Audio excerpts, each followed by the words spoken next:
we are going to be learn about Franz-Hofer diffraction. Okay. अभी sir France-hopper diffraction का explanation क्या है वो मैंने आपको कल बहुत इजी, जितना इजी हो सकता है उतना इजी आपको बताया कि सर क्या है, हमारे पास एक सोर्स है लाइट का, मोनोक्रोमैटिक सोर्स है ना, मोनोक्रोमैटिक सोर्स है, दो लेंसेस मैंने इसमें सेट किए हैं एंड देन सर दो लेंसेस के बीच में मैंने एक स्लिट लगाया है ना, एक सिंगल स्लिट है। इसके पहले हमने जब यंग्स डबल स्लिट मॉड्यूल देखा था तो उसमें कैसे दो गैप थे, ऐसे दो स्लिट्स लगे हुए थे है ना, इसमें सिंगल स्लिट है।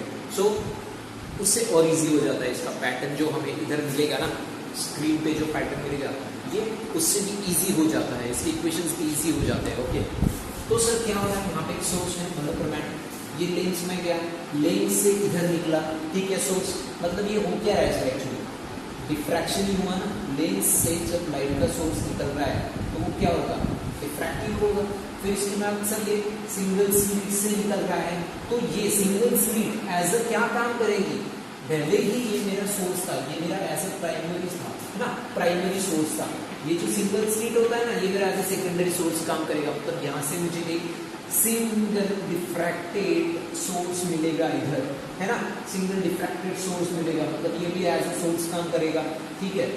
बट सर आपने अभी यहाँ पे लेंस लगाया, चलो माना लगा दिया, अब ये लेंस से ये क्या है सर, तीन लाइन इधर गए, तीन लाइन ऊपर गए, ऊपर क्यों है, मैंने कल भी बोला था कि सर क्या है, जब मेरा एक लाइट है जो क्या कर रहा है, तीन लाइट, जैसे मैंने यहाँ पे तीन डॉट लिए तो समझो तीन सोर्स है मेरे पास, ठीक है, तो ये क्या कर रहा है सर, लाइट प्रोड्यूस कर रहा है, प्रोड्यूस नहीं कर रहा है बल्कि एक एज ए सेकेंडरी सोर्स काम कर रहा है, इसका लाइट ले रहे हैं और आगे पास कर रहे हैं, ठीक है। तो ये लाइट के वेव्स निकलेंगे, इसके भी वेव्स रहेंगे ना और इसके भी वेव्स, तो इनमें नंबर ऑफ पार्टिकल्स है सर है ना, पर मैं हर पार्टिकल्स तो डिफाइन नहीं कर सकता ना, क्योंकि इसमें तो इन्फिनिटी पार्टिकल्स होते हैं, हर पार्टिकल थोड़ा सा डिफाइन हो सकता है, इसलिए यहाँ से मैं पार्टिकल्स बोलूँ कि सर एक रेज ऐसे निकल रही है, एक रेज ऐसे निकल रही है, एक रेज ऐसी जा रही है, ऐसी जा रही है, ऐसी जा रही है, यहाँ से भी कुछ ऐसा ही, यहाँ से भी कुछ ऐसा ही है ना। तो जैसे देखो ये एक रेज होगी, इसकी ये और इसकी ये, तीन पैरेलल मैंने ले लिए, ऐसा कोई जरूरी नहीं कि ये तीन ही ले सकते हैं, आप ये ले सकते हो, आप ये ले सकते हो, या फिर जो नीचे भी रेस जाएंगी कुछ वो ले सकते हो, बट हमें लेना कैसे है, तो सर तीन रेस बस पैरेलल लेना है, बस हमें क्या करना है सर, तीन पैरेलल रेस को रखना है, बाकी हमें कुछ नहीं चाहिए, ठीक है। तो चलो सर मैंने यहाँ पे ये तीन पैरेलल रेस दिखा दी, और सर ये जो नॉर्मल हमारी रेस आएंगी, क्योंकि मैक्सिमम इंटेंसिटी, लाइट की मैक्सिमम इंटेंसिटी कहाँ पे मिलती है, जहाँ पे सबसे ज्यादा लाइट की रेस का एम्पलीट्यूड होगा, जहाँ पे सबसे ज्यादा एम्पलीट्यूड होगा। जैसे देखो सर मैंने एक ना क्या किया, एक टॉर्च लिया, ठीक है सर, मैंने क्या किया, एक टॉर्च लिया, टॉर्च को इधर मैंने ऑन कर दिया ऐसे, टॉर्च की बीम यहाँ पे आई, जो सेंटर रहेगा ना, सेंटर पार्ट, टॉर्च की बीम का जो सेंटर पार्ट रहेगा ना सर, वहीं पे क्या होगा, फोकस सबसे ज्यादा होगा, टॉर्च का जो फोकस लाइट है ना सर, वो बीम जो है ना वो बीच में सबसे ज्यादा होगी, फिर जैसे वो फैल रही है वो क्या हो जाएगी, उसका एम्पलीट्यूड जैसे जैसे वो फैलती है तो उसका एम्पलीट्यूड क्या होता है, कम होते जाता है, ऑब्वियसली कम होते जाता है सर। जैसे मैं अभी टॉर्च ले लिया, समझो मैंने एक टॉर्च ले लिया, ऐसा दूर कहीं उसको फोकस किया, अब टॉर्च जहाँ पे भी फोकस हो रहा है सेंटर उसका, वहां पे उसका एम्पलीट्यूड सबसे ज्यादा मिलेगा मुझे, है ना, वहां पे जो लाइट की रेज मिलेगी वहां पे एम्पलीट्यूड सबसे ज्यादा मिलेगा, और जो आजू बाजू वाला एरिया होता है वहां पे amplitude come come come come come come at the zero, है ना, कुछ इस तरीके से होगा। मतलब सर ये लाइट यहाँ पे आया,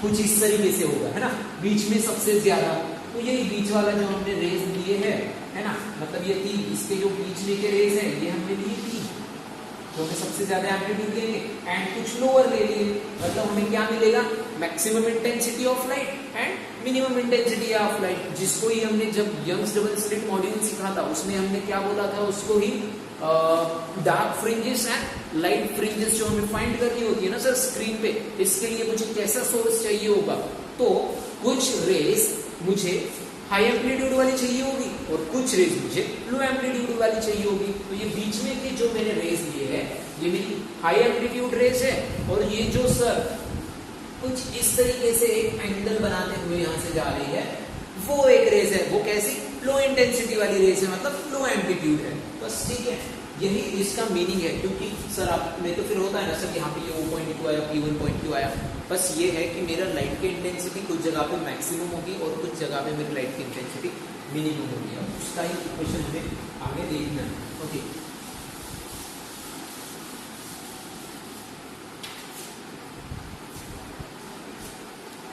अब एक चीज जो हमने यंग्स डबल स्लिट मॉड्यूल में भी सीखा था, वो क्या था सर? देखो, स्लिट टू स्क्रीन, ये स्लिट जो है मेरी, स्लिट टू स्क्रीन का जो डिस्टेंस होता है हम उसको एज अ कैपिटल D बोलते हैं। ठीक है, ये मेरा स्मॉल d होता है, या इसमें इन्होंने a बोला है तो हम a ही लेंगे, यहाँ पे a, स्मॉल a, स्लिट का डिस्टेंस। ठीक है, और ये फोकल लेंथ मतलब सोर्स टू फर्स्ट लेंस का जो डिस्टेंस था वो मेरा एज अ फोकल लेंथ होता है। ओके, चलो अब सर यहाँ पे एक नई चीज जो है, ठीक है, मतलब ये भी आपको पता है कि नहीं मुझे पता नहीं, इसलिए बता रहा हूँ। ये जो स्लीक है ना मेरा, ये जो मेरा स्लीक है ना, ये कुछ रेक्टेंगुलर होता है, ध्यान रखना। ये कैसा होता है? रेक्टेंगुलर होता है। मतलब ये इसकी जो ये साइज है ना, ऐसी इसकी मतलब चौड़ाई जो है, इसकी जो चौड़ाई है वो बड़ी होगी। ठीक है, किसके रिस्पेक्टिव? उसकी लंबाई के, मतलब कुछ इस तरीके का होगा ये स्लीट। इधर से अपना लाइट जा रहा है इसके अंदर से, तो हाइट छोटी होती है इसकी।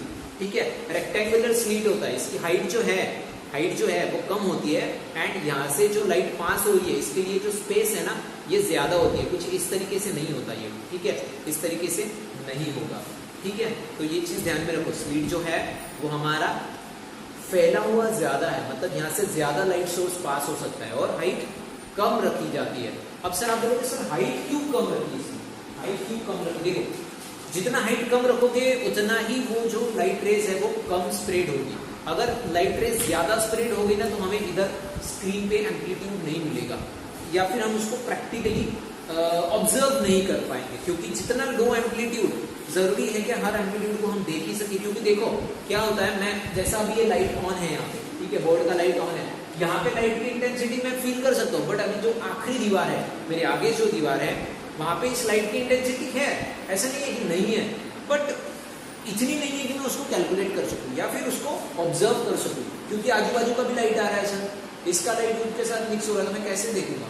उसकी जो इंटेंसिटी उतने दूर तक जाते जाते कम हो जाती है, इसलिए ना इसका हाइट कम रखा जाता है और विड्थ ज्यादा रखी जाती है। ओके, चलो वापस आते हैं। अब एक चीज ध्यान देने वाली, सारी कैलकुलेशंस, यहाँ पे ना सर हमने एक लाइन दी perpendicular to the rays, perpendicular to the ये रेज, मैंने एक लाइन दी, ठीक है, तो मेरा यहाँ पे एंगल बन जाता है ए एन, ये देखो यहाँ पे ए एन बी। चलो triangle A N B, in triangle A N B क्या मिलता है सर हमें यहाँ पे? देखो, एक साइड है बी एन, एक साइड है A N and A B. यहाँ पे ये एंगल बनता है जिसको हम बोला है यहाँ पे थीटा, जिसको हमने बोला है थीटा। बस बहुत सिंपल। और एक चीज ध्यान में रखना, ये जो बी एन है ना हमारा बी एन, तो इस रेज, ये जो रेज के अकॉर्डिंग हम कैलकुलेट कर रहे हैं, तो ये इसका पाथ डिफरेंस होता है, तो ये भी लिख के रखते हैं। बी एन जो है सर मेरा वो क्या है? Path difference.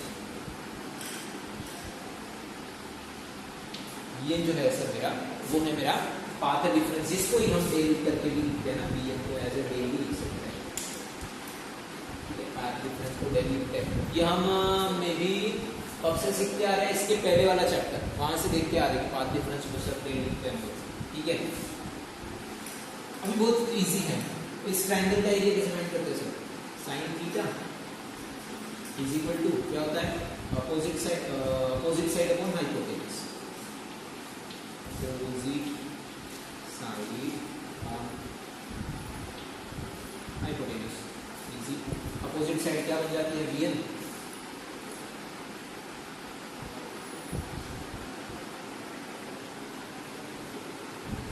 Okay, and then hypotenuse बन जाता है हमारा ये ए बी,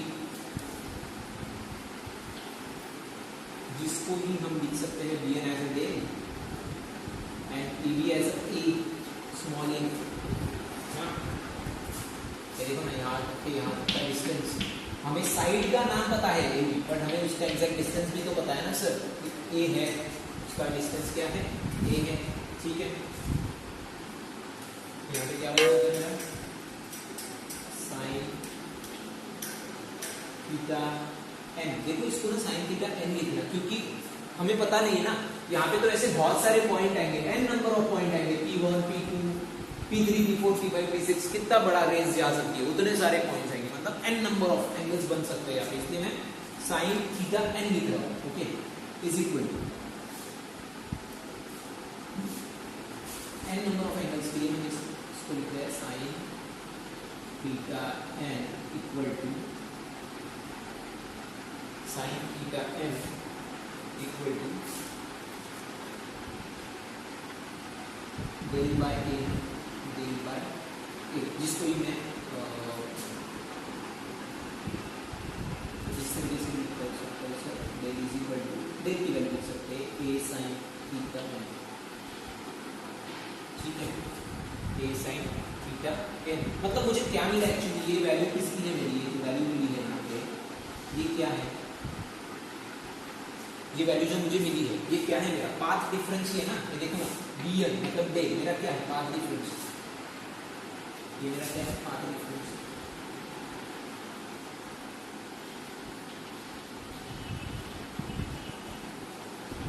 पाथ डिफरेंस मिल जाता है मुझे, ठीक है।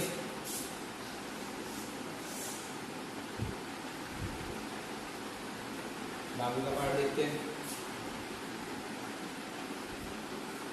अब देखो सर, बाकी की क्या सारी टर्म हमने डिफाइन की है क्या, नहीं, हमें सिर्फ अभी तक पाथ डिफरेंस ही मिला है, ठीक है, अभी तक हमें पाथ डिफरेंस ही मिला है। फिर तो हमें, एक मिनट कैमरा हिल गया, ओके बेटर। नाउ सर, हमने यंग्स डबल स्लिट मॉड्यूल में जब इक्वेशंस फाइंड किए थे, तब हमने इसके साथ साथ क्या फाइंड किया था, और कि सर मेरा जैसे ये हो गया कि क्या बोलते हैं उसको, जो बैंड हम लिख रहे थे ब्लैक, हाँ, dark fringes, bright fringes, dark fringes, bright fringes, जो हमारे पैटर्न मिल रहे थे, अभी हमें इस पैटर्न के बारे में निकालना है। इस पैटर्न के लिए हमें आगे की वैल्यूज निकालनी होगी, मतलब मैक्सिमम इंटेंसिटी कौन से वैल्यू पे आएगी, मिनिमम इंटेंसिटी ऑफ लाइट कहाँ पे मिलेगा, है ना, ये दो चीजें, ठीक है। अभी ये वीडियो में इतना ही, आगे के वीडियो में वो चीज